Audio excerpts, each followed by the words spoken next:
Que les bénédictions de la lumière de la vie soient sur nous tous et sur vous tous.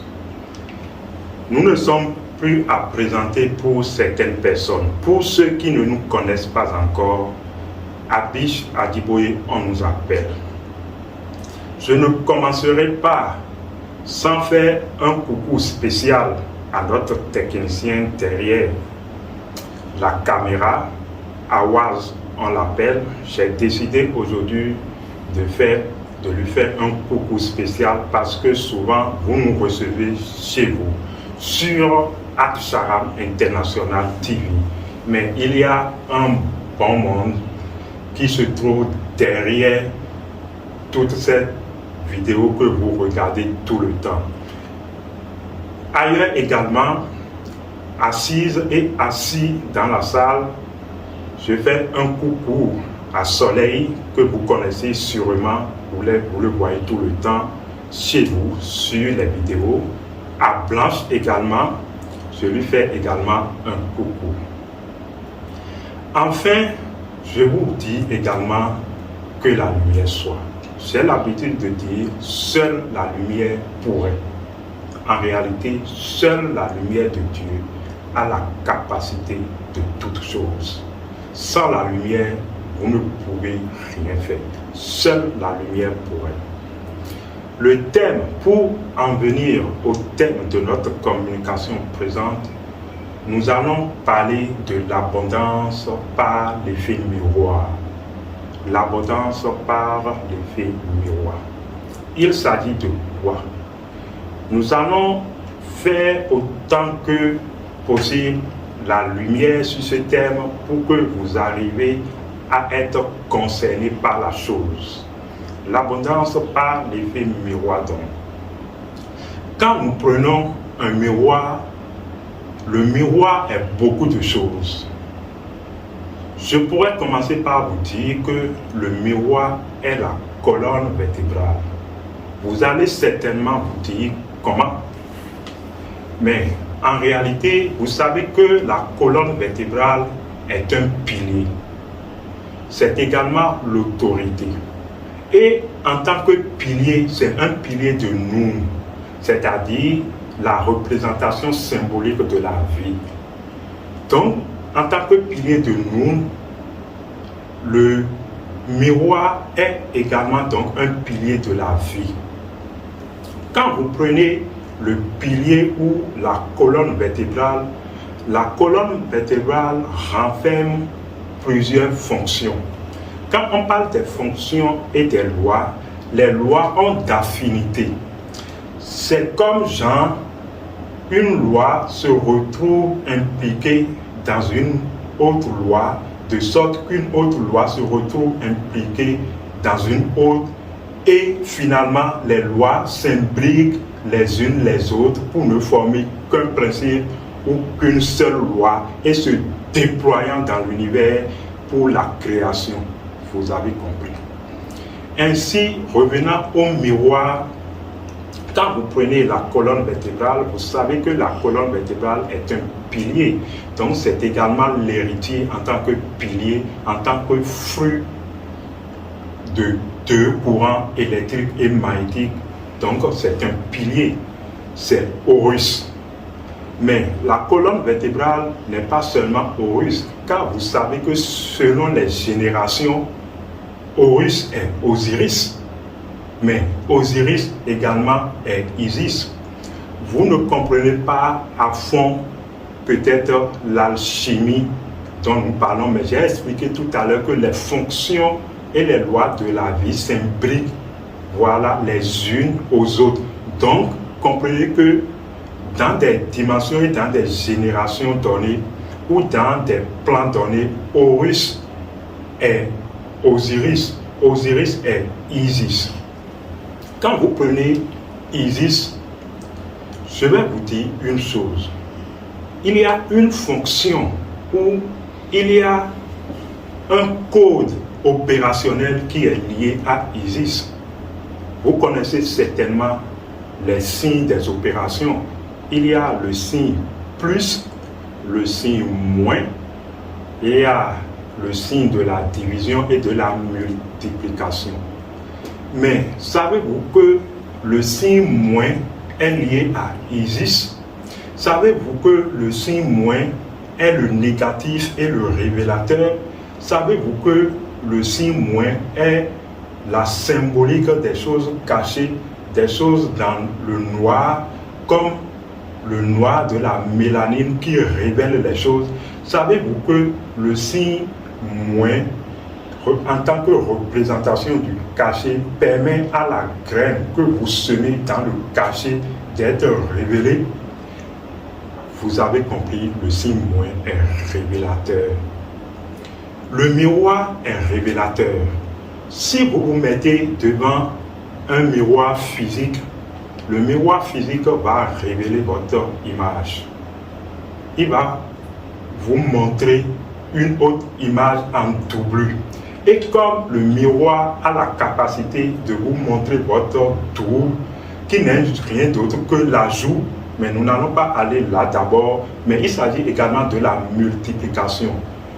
C'est un peu donc comme si non seulement que le miroir peut révéler votre côté, autre côté, mais peut multiplier votre côté. Il s'agit de la fonction de la multiplication. Donc, le miroir possède une fonction de multiplication. Et c'est cette fonction justement qui nous intéresse dans la présente communication. Nous avons fait un long détour d'explication. C'est cette fonction de multiplication qui nous intéresse. Comment alors utiliser cette fonction de multiplication du miroir pour l'abondance? Vous côtoyez tout le temps cette chose, mais vous ne savez pas que c'est la chose. J'ai l'habitude de dire, la chose est la chose, mais vous ne savez pas que la chose est la chose. C'est ça. Vous côtoyez donc tout le temps la chose, mais vous ne savez pas que la chose est la chose. Je parle du miroir, bien évidemment. Il ne s'agit pas d'une autre chose, bien que les choses peuvent prêter à confusion.